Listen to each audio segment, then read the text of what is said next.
Reforger players, what's going on? It's Whiskey1 here with another Reforger video. If you're enjoying the content so far, please remember, hit that subscribe and the thumbs up. It really does help the channel grow. Now in this video, I'm going to try and keep it short, but we are going to be diving into UGLs. Okay, so the Raven servers have actually added a few different weapon systems recently, and we're going to dive into one specific one, which is the Bacon M4 Block 2. Now, mainly I'm going to be speaking about the UGL, but we're going to also look at, is this rifle actually viable to use in the game, and is it effective, is it workable, and should you start using it if you enjoy using a UGL attachment. Now, as many of you know, there are a lot of different 203 grenades to use. So the first one we're looking at here is the high explosive dual purpose grenade for the M203. Now, this should be compatible with any 203 or UGL type launcher in the game. This is the sort of shell that I would be using against soft skin vehicles as well as infantry that's compact together.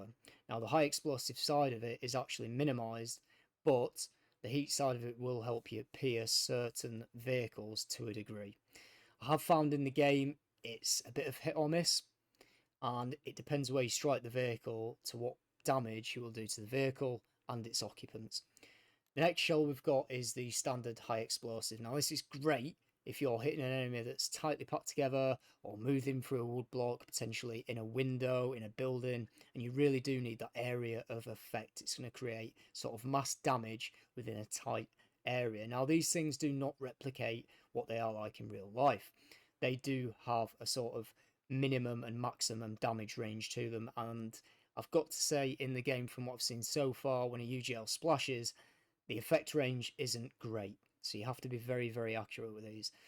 And obviously we've also got smoke shells, which are very useful. If you need to mark a friendly position for cast coming in, or you need to mark an enemy position for pure accurate fire, you can consider using these to mark where the enemy are if you can't laze or you can't direct them via the map or any navigation tools. This can be a useful bring on method. So let's have a look at the shells and actually shooting it itself and see if the ranging system on it is any good. So we've got a red dot on this. Now it's not as good as the iron sight that you will have seen on older models. Alright, yes, it's brilliant for engaging fast or that sort of stuff, but actually ranging typically at these things aren't great. Now what we're going to do is shoot at the target just to the left there, to my front, okay, and we'll see how accurate it is. Now I have worked it out at about 50 meters. So to use the UGL, if you don't know, you just tap 1 again and it will lower you down to the actual UGL system. So we've set to 50 meters. Now we can either fire like this, which is kind of blind firing, you're not going to be very accurate, or we can go in to the actual red dot. Now I'm going to fire at center of mass and we will see where it impacts. Now I would say that was more or less bang on, and as you can see, the target is well and truly down. But one thing I'm actually interested in seeing is, where will the target stop being affected? So let's just fire around here. So yeah, a little bit further away, probably a little bit too far away. Let's aim slightly further up and go for around here. And as you can see, I definitely need to practice with it, but from what I'm seeing, even though that was very close, the target still didn't drop. So you see what I mean? The actual area the enemy are going to be affected by this is really quite poor. That was a complete miss. Let's go a little bit closer. I just want to see if... That was a dud. Unless we actually just pop smoke. Nope, seemed to be a dud. Brilliant. Well, yeah, interesting to see. I mean, that shell that landed fairly close to the enemy, it didn't seem to get affected. But let's have a look at this sort of building here. Now, I've made a mock-up of a building. We're going to try and fire through the window. We'll see how actually accurate I am. So this is going to be a little bit more difficult compared to our last one. Now, I've ranged that in at 100 meters, so we're going to go up to 100 meters on the 0. We're just going to do what we did last time, but aim sort of halfway through that window and see if the grenade splashes inside. And it did. So the actual ranging system and the zeroing system is pretty decent, but did you notice that the targets on the left and right didn't drop? Now that's potentially because there are things in the way of it, but again, I'd expect to be seeing the targets drop. I'm pretty surprised at that. The one on the right did, in all fairness there, so we might even only be looking at about a 5 foot sort of effective range. Now let's try and aim a little bit further out here. So we're going to take it up to 200 meters and see if we can still be accurate with this UGL. So all I'm going to do is just aim roughly at that target, and hopefully, because it is marked at 200 meters, it should land right on top. And it actually lands behind. That's quite interesting, because that is bang on 200 meters. So we are seeing a little bit of range differentiation here. Bit of a discrepancy between the system. We'll aim just a little bit lower, see where that lands. Even that was slightly over the target. See, that's pretty interesting. So potentially to up to 200 meters, you are going to have to make sort of in-game adjustments yourself, which is surprising. Again, I'm going to just fire even lower. Like I said, red dots, yeah, it's quite hard hitting out to 200 with this thing.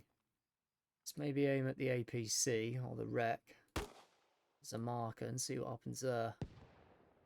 And that one was even shorter. It's very, very interesting to see. So you are going to have to make some sort of adjustments, and you might have to do that by firing just in front and just behind, and then finding that sweet spot. But yeah, I'm actually pretty surprised at that.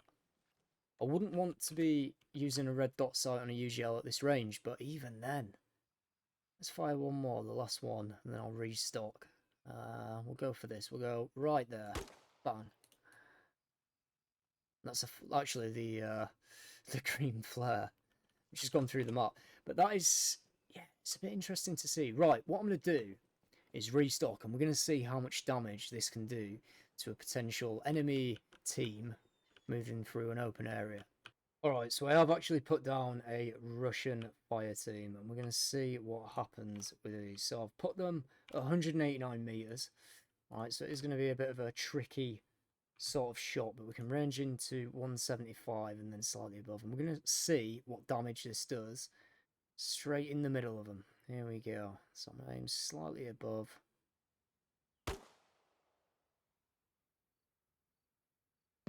And again, the accuracy.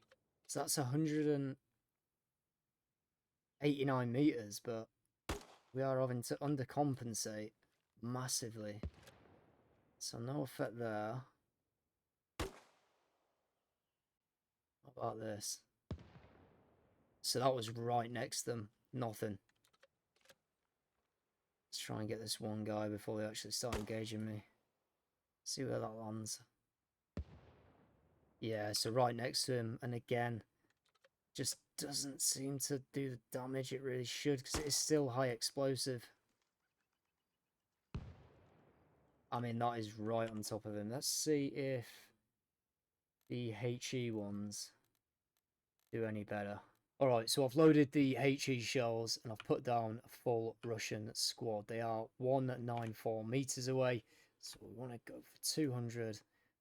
Slightly below, and let's see what happens with the HE shell right in the middle. Here we go. I'm actually going to reload another one straight away. So far over. I'm going to have to lower this, and then we're just going to eyeball it, because there we go. That was much better. There's no effects. Like, no effects even at that sort of range. And even there, it just didn't seem to affect me.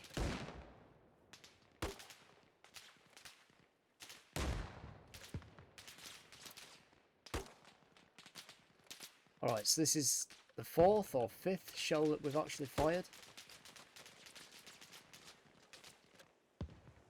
That was right on top of them again. Let's just break contact into this wood block and have a look at the damage. Let's see what actually happened. See how many are injured or down. So by the looks of it, we've got quite a few injuries, which is good to see. But none of them are down. That's actually crazy. Okay, so what I've done is put an enemy in this building just here, and I've positioned myself literally straight below it. So all I'm going to do is fire a UGL shell straight through the window, and we'll see if we get any sort of damage with that. Potentially it contains the blast. I'm not sure if that exploded on the glass or not, so we'll fire a second. Now that should be him absolutely dead. And it's not. That's wild. And these are the HE shells. So yeah, I'm pretty unimpressed by the Bacon M4 Block 2. Now, the rifle itself handles really well.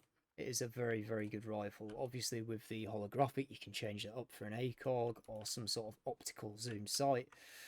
But when you're thinking about bringing a UGL, I don't think this is the option.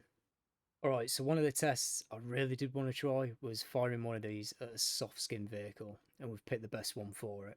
So I am actually interested to see what we can do with just one round onto this vehicle. Here we go.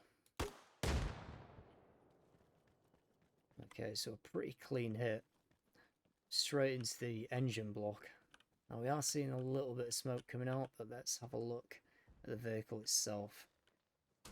So it's actually only an orange area of damage, which means the vehicle isn't immobilized or denied. That is a surprise. That really is a surprise and a letdown. Alright, so I did start to think maybe it's the rifle, maybe it's the mod. So we have gone to one of the most basic M4s with a UGL. I've put another Russian upstairs. Let's see if we actually kill this one. That was pretty accurate. Let's check it in admin. No. Obviously injured him, he is bleeding. We hit there, but he's not dead. That is absolutely wild. I would at least expect him to be unconscious or knocked out. However, it just doesn't seem to be that way. So are UGLs worth it, and what could they be good for? Now, if they do improve the damage and how hard these hit, obviously they are going to be very, very effective. And I get there is a fine balance between making something a little bit too overpowered in a game like Arma, however, making it totally useless. It's not the right way of going. Now, you could probably use this as a distraction tool to create a bit of deception against the enemy, or you can use it for the smokes or the flares, etc. But in terms of a combative role, to actually knock out enemy soft-skin vehicles or infantry groups, no, I don't think it's quite there yet. It has got a place, and it depends how you implement it, but the damage is very, very limited. If it did force people to go unconscious, etc., then it would definitely be worth it. It doesn't have to necessarily kill, but at least make it just knock people unconscious. Anyway, hope you enjoyed the video. Good luck testing a UGL, but yeah, I'm kind of let down by it. Anyway, thanks for watching. I'll see you in the next.